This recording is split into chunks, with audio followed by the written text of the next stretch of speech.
പറമ്പിലെ ഞാൻ വെല്ലുവിളിക്കുന്നു. ഈ രാഹുൽ മാങ്കൂട്ടം ചെയ്തത് ഒരു തരത്തിലും ഞാൻ അംഗീകരിക്കില്ല.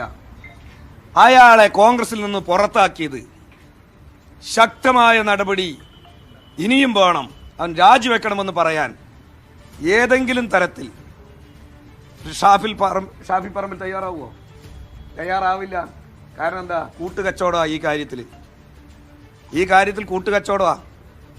പരസ്യമായി ഇവനെക്കാളും കൂടുതൽ നേരിട്ട് ചോദിക്കണമെന്നാണ് പറയുന്നത് ചില ആളുകളെ കാണുമ്പോൾ. ഞാനതൊന്നും ഇപ്പോൾ ഇവിടെ പറയുന്നില്ല. നേരിട്ടൊരു നല്ല ആരെങ്കിലും ഒന്ന് നന്നായി കണ്ടാൽ എന്നാ പിന്നെ ബാംഗ്ലൂർ ട്രിപ്പ് അടിക്കുക എന്നാണ് ചോദിക്കുന്നത്. ആര്? ഹെഡ്മാഷ് തന്നെ. അല്ല, ഹെഡ്മാഷ് എന്ന് പറഞ്ഞു കഴിഞ്ഞാൽ നിങ്ങൾ പറഞ്ഞോ, ഹെഡ്മാഷ് തന്നെ അത് തന്നെ ചെയ്യാണ്. അപ്പൊ പിന്നെ രാഹുലിനെതിരെ എന്തെങ്കിലും ഉണ്ടോ? ഹെഡ്മാഷിന്റെയും മുകളിലുള്ള അധ്യാപകരാണ് ബാക്കിയുള്ളവര്. അതുകൊണ്ടാണ് ഇയാൾക്കെതിരെ അക്ഷരമിണ്ടാത്തത്. ദിവസങ്ങൾ ഓരോന്ന് കഴിയും തോറും 2026 നിയമസഭാ തെരഞ്ഞെടുപ്പ് ഓരോ ദിവസവും ഇങ്ങോട്ട് അടുക്കും തോറും ഈ സഖാക്കളുടെ പരനാറികളുടെ തെണ്ടികളുടെ മുട്ടിടിക്കുകയാണ്. ഇവരുടെ ഏറ്റവും വലിയ പേടി സ്വപ്നം എന്ന് പറയുന്നത് ഷാഫി പറമ്പിലാണ്. ഷാഫി പറമ്പിൽ എന്നുള്ള പേര് തന്നെ ഇവരെ വല്ലാതെ ഭയപ്പെടുത്തുന്നുണ്ട് എന്നുള്ളതാണ്. ഈ പരനാറി സുരേഷ് ബാബു ഇപ്പൊ ഇറങ്ങിയിരിക്കുകയാണ്. ഷാഫിക്കിട്ടൊരു കെണിയൊരുക്കിക്കൊണ്ടാണ് ഇറങ്ങിയത്. ഷാഫിക്ക് ധൈര്യമുണ്ടോ? എന്താ പറയേണ്ടത്? ഈ രാഹുൽ മാങ്കൂട്ടത്തിലെ പാർട്ടിയിൽ നിന്ന് പുറത്താക്കിയ പോലെ MLA സ്ഥാനം കൂടി രാജിവെക്കണം എന്ന് ആര് പറയണം? ഷാഫി പറമ്പിൽ പറയണം. അത് പറഞ്ഞിട്ട് അങ്ങോട്ട് പോയിട്ടുണ്ടെങ്കിൽ നല്ല ഓക്കെ, കുഴപ്പമില്ല. അത് കഴിഞ്ഞിട്ട് പറഞ്ഞ കാര്യങ്ങളാണ്. എന്താ പറഞ്ഞത്? ഷാഫി നല്ല സ്ത്രീകളെ കണ്ടാല് അവരോട് പറയുന്നത് നമുക്ക് ബാംഗ്ലൂരിലേക്ക് ട്രിപ്പ് അടിക്കുകയല്ലേ എന്ന്. അവിടെ നാറി സുരേഷ് ബാബു ചേറ്റേ, നിനക്ക് നാണമുണ്ടോ തെമ്മാടി?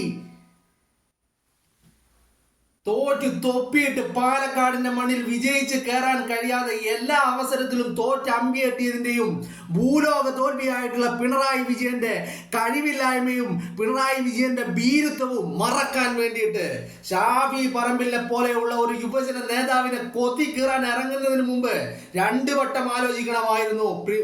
ഈ കൂട്ടിക്കൊടുപ്പുകാരാ, നിന്റെയൊക്കെ സംസ്കാരം എന്താണെന്ന് ഞങ്ങൾ കുറെ കണ്ടതാണ്. നിന്റെയൊക്കെ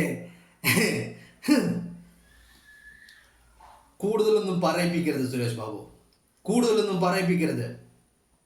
പി ശശിയുടെയും PK ശശിയുടെയും കുണ്ണയുടെ നീളം അളക്കാൻ പോയവരാ നിങ്ങൾ. അത് എത്രത്തോളം അകത്തോട്ട് കയറി എത്ര ഇഞ്ച് പുറത്തു നിന്നു എന്ന് അളവെടുത്തവരാ നിങ്ങൾ. എന്നിട്ട് നിങ്ങൾ വന്നിട്ട് ചിലക്കുന്നോ? നിങ്ങളെ മന്ത്രിസഭയിൽ AK ശശീന്ദ്രൻ മുതൽ മുകേഷ് മുതൽ എല്ലാ എണ്ണത്തിനെയും പിടിച്ചു കൊണ്ടുവരുന്ന ഇവരുടെയൊക്കെ തന്തയാണോ പിണറായി വിജയൻ? ഈ പറയുന്ന പീഡകന്മാരെ ജനിപ്പിച്ച തന്ത പിണറായി വിജയനല്ലേ സുരേഷ് ബാബു? Shafi Parambil headmaster ആണത്രേ, headmaster. നാണമില്ലാത്ത നെറികെട്ട വർഗങ്ങൾ. ഒരു മനുഷ്യനെ രാഷ്ട്രീയപരമായിട്ട് ആദർശപരമായിട്ട് നേരിടാൻ കഴിയുന്നില്ലെങ്കിൽ അയാൾ നിങ്ങൾക്കൊരു വെല്ലുവിളിയാണെന്ന് തോന്നുമ്പോൾ അത്തരത്തിലുള്ള വ്യക്തികളെ വ്യക്തി അധിക്ഷേപം നടത്തിക്കൊണ്ട് ഇല്ലാതാക്കാമെന്ന് കരുതുന്നുണ്ടോ സുരേഷ് ബാബു ചേറ്റേ? താൻ്റെയൊക്കെ വീട്ടിലുള്ളവരോട് ആരോടെങ്കിലും ചോദിച്ചിട്ടുണ്ടോടാ സുരേഷ് ബാബു എപ്പോഴെങ്കിലും ഷാഫി പറമ്പിൽ നമുക്ക് ബാംഗ്ലൂരേക്ക് ട്രിപ്പ് അടിച്ചാലോ എന്ന്? താനൊക്കെ എന്ത് തെമ്മാടിത്തരവും വിളിച്ചു പറയാമെന്നായിട്ടുണ്ടോ? രാഷ്ട്രീയ മര്യാദകളുടെ എല്ലാ സീമകളും ലംഘിച്ചുകൊണ്ട് ഇമാതിരി ചേറ്റത്തരം വിളിച്ചു പറയുന്ന തന്നെയൊക്കെ കൂട്ടിക്കൊടുപ്പുകാരൻ എന്നല്ലാതെ മറ്റെന്താണ് വിളിക്കേണ്ടത്? പി ശശിയെ നിങ്ങൾ ലോക്കൽ കമ്മിറ്റിയിലേക്ക് തരം താഴ്ത്തിയ അന്ന് തന്നെ KTDCയുടെ ചെയർമാനായി സ്ഥാപിക്കുന്നു. പി ശശിയെ നിങ്ങൾ ഇതുപോലെ തരം താഴ്ത്തി അന്വേഷണം നടത്തി കുണ്ണയുടെ നീളം അളന്ന് നോക്കിയിട്ട് പിറ്റേന്ന് പിണറായി വിജയന്റെ പൊളിറ്റിക്കൽ സെക്രട്ടറി ആക്കുന്നു. ഈ കൂട്ടിക്കൊടുപ്പുകാരൊക്കെയാണോ ഷാഫി പറമ്പിലിനെ ധാർമ്മികത പഠിപ്പിക്കുന്നത്? തെമ്മാടികളെ, നാണമില്ലാത്ത നെറികെട്ട വർഗങ്ങൾ. ഷാഫിക്കെതിരെ നിങ്ങൾ കുറെ കാലമായിട്ട് തുടങ്ങിയതാണ് ഈ കൊരക്കല്. ഷാഫി നിങ്ങളെ വല്ലാതെ ഭയപ്പെടുത്തുന്നുണ്ട്. ആദ്യം നിങ്ങൾ ഷാഫിയെ വർഗീയവാദിയാക്കുവാനുള്ള എല്ലാ ശ്രമങ്ങളും നടത്തി. വടകരയിൽ നിങ്ങൾ തോറ്റ് അമ്പിയിടുമെന്നുള്ള അവസ്ഥയിലേക്ക് എത്തിയപ്പോൾ, നിങ്ങളുടെ ടീച്ചർ അമ്മ അങ്ങ് തുന്നം പാറുമെന്നുള്ള അവസ്ഥയായപ്പോൾ, ഡൽഹിയിൽ വാങ്ങിച്ച ഫ്ലാറ്റ് വിൽക്കേണ്ടി വരുമെന്നുള്ള അവസ്ഥയായപ്പോൾ ഷാഫിയെ നേരിടാൻ നിങ്ങൾ വ്യാജമായി കാഫിർ സ്ക്രീൻഷോട്ടിന്റെ രൂപത്തിൽ നിങ്ങൾ പുറത്തെടുത്ത ആയുധം അത് എവിടെയും മേൽക്കാതെ വന്നപ്പോൾ പാലക്കാട്ട് നീലപ്പെട്ടിയുടെ രൂപത്തിൽ അത് പുറത്തെടുത്തു. അതും മേൽക്കാതെ വന്നപ്പോൾ പാലക്കാട്ട് വിജയിച്ചു കയറിയ രാഹുൽ മാങ്കൂട്ടമായിരുന്നു നിങ്ങളുടെ അടുത്ത ലക്ഷ്യം. രാഹുൽ മാങ്കൂട്ടം രാജിവെച്ചില്ല എന്ന് മാത്രമല്ല, നിങ്ങളുടെ ഈ വിവാദങ്ങളും കോലാഹലങ്ങളും ആരോപണങ്ങളും രാഹുലിന്റെ രോമത്തിൽ തൊടാൻ കഴിഞ്ഞില്ല എന്ന് മാത്രമല്ല, നിങ്ങളുടെ പോലീസിനെ കൊണ്ട് പരാതിയില്ലാത്ത കേസിൽ സ്വമേധയാ കേസെടുത്ത് അന്വേഷിപ്പിച്ചിട്ടും ഒരു പരാതിക്കാരെയോ ഒരു തെളിവോ ഒരു മയിലും പുടുങ്ങാൻ കഴിയാതെ വന്നപ്പോൾ രാഹുൽ ഇന്നലെ പാലക്കാടിന്റെ മണ്ണിൽ തിരിച്ചെത്തി.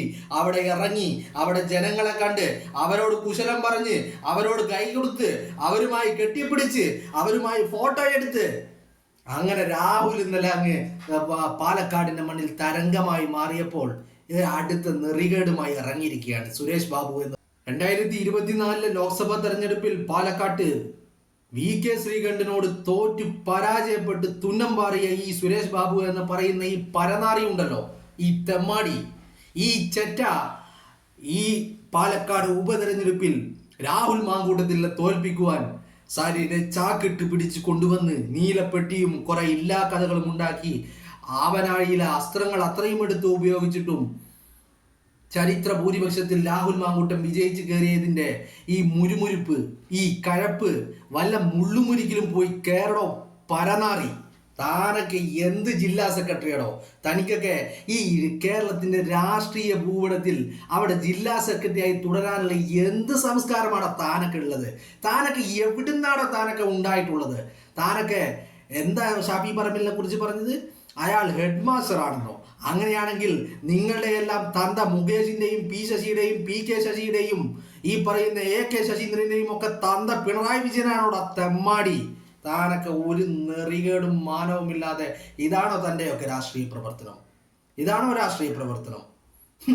2026 നിയമസഭാ തെരഞ്ഞെടുപ്പ് ഇങ്ങനെ മുന്നിൽ കാണുമ്പോൾ കാരണഭൂതനായിട്ടുള്ള ക്യാപ്റ്റൻ എല്ലാ വിധത്തിലും ഭൂലോക തോൽവിയായി മാറുമ്പോൾ, ആ കപ്പൽ ഇങ്ങനെ മുങ്ങി താഴ്ന്നുകൊണ്ടിരിക്കുമ്പോൾ രാഷ്ട്രീയം പറയാനൊന്നുമില്ല, ആദർശം പറയാനൊന്നുമില്ല, വികസനങ്ങൾ പറയാനൊന്നുമില്ല, സർക്കാരിൻ്റെ നേട്ടങ്ങൾ പറയാനൊന്നുമില്ല. അങ്ങനെ എല്ലാം കൊണ്ടും ഭൂലോക തോൽവിയായി വട്ടപൂജ്യമായി മാറിയിരിക്കുന്ന പിണറായി വിജയനെ ഇങ്ങനെ താങ്ങി നക്കി കൊടുക്കുന്നതിന് പകരം അയാളുടെ തീട്ടെടുത്ത് തിന്നട താറികളെ എന്നിട്ട് ഷാഫിയുടെ നെഞ്ചത്തേക്ക് കയറാൻ വന്നിരിക്കുന്നു. എടോ, നീയൊക്കെ അളക്കുന്ന അളവുകോല് കൊണ്ട് PK ശശിയുടെയും P ശശിയുടെയും കുണ്ണയുടെ നീളം അളക്കാൻ പറ്റുമായിരിക്കും നിങ്ങൾക്ക്. അതിനപ്പുറത്തേക്ക് ഷാഫി പറമ്പിൽ എന്ന് പറയുന്ന നേതാവിനെ അളക്കാൻ മാത്രം നിങ്ങളായിട്ടില്ല, നിങ്ങൾ വളർന്നിട്ടില്ലടോ ചേറ്റകളെ, നാറികൾ. ഒരു നാണവും മാനവും ഇല്ലാത്ത നെറികെട്ട രാഷ്ട്രീയ പ്രവർത്തനം. ഇതാണോ രാഷ്ട്രീയ പ്രവർത്തനം? ഇതാണോ നിങ്ങളുടെ എന്താ പറയേണ്ടത്, നിങ്ങളുടെ ആദർശം? ഇതാണോ കമ്മ്യൂണിസം? ഇതാണോടോ കമ്മ്യൂണിസം? ചേറ്റെ, തൻ്റെയൊക്കെ മോന്ത കുറ്റി അടിച്ച് പൊട്ടിക്കാനാണ് എനിക്ക് തോന്നുന്നത്. രാഷ്ട്രീയം എന്ന് പറയുന്നതിനും ഒരു മാനവും ഒരു അന്തസ്സും ചില മാർഗരേഖകളും ഒക്കെ ഇല്ലേ? നാറികൾ എല്ലാം കൊണ്ട് അവസാന ആണിയും പിണറായി വിജയന്റെ ചാവപ്പെട്ടിയിലെ അവസാന ആണിയും അടിച്ചുകൊണ്ടേ ഈ 2026 നിയമസഭാ തെരഞ്ഞെടുപ്പ് അതിന്റെ വോട്ടെണ്ണൽ അവസാനിക്കുമോ എന്നുള്ള കാര്യം നിങ്ങൾ ആരും മറക്കണ്ട. ഇത് കേരളത്തിലെ ജനങ്ങൾ കാണുന്നുണ്ട്. കേരളത്തിലെ ജനങ്ങൾ കാണുന്നുണ്ട് നിങ്ങളുടെ ഈ നെറികെട്ട, ഈ നാണമില്ലാത്ത, മര്യാദയില്ലാത്ത ഈ രാഷ്ട്രീയം. അത് കേരളത്തിലെ ജനങ്ങൾ കാണുന്നുണ്ട്, വിലയിരുത്തുന്നുണ്ട്. നിങ്ങൾ കൊടുക്കുന്ന ക്യാപ്സ്യൂളുകളൊക്കെ വിഴുങ്ങാൻ ആന്തംഗമികൾ, നാറികൾ, തെമ്മാടികൾ, ക്രിമിനലുകൾ കുറേ എണ്ണം ഉണ്ടാവുമായിരിക്കും. അതിനപ്പുറത്തേക്ക് ഒരു മണഗുണാഞ്ചനും കേരളത്തിലെ പൊതുസമൂഹത്തിന്റെ പൊതുബോധത്തെയും രാഷ്ട്രീയ ബോധത്തെയും ചോദ്യം ചെയ്യാൻ മാത്രം നിങ്ങൾ വളർന്നിട്ടില്ല എന്നുള്ളത് മനസ്സിലാക്കിക്കോ. നിങ്ങൾ ഇമാതിരി ഉളുപ്പില്ലാത്ത, മര്യാദയില്ലാത്ത, നെറികെട്ട വർത്താനം സുരേഷ് ബാബുവിന്റെ വീട്ടിലെ ആരോടെങ്കിലും ആണോ സുരേഷ് ബാബു ചേറ്റെ ഷാഫി പറമ്പിൽ ചോദിച്ചത്? ഒരു മാനവുമില്ലാതെ, ഒരു മര്യാദയും ഇല്ലാതെ തെമ്മാടിത്തരം വിളിച്ചു പറയുന്ന പരനാറി.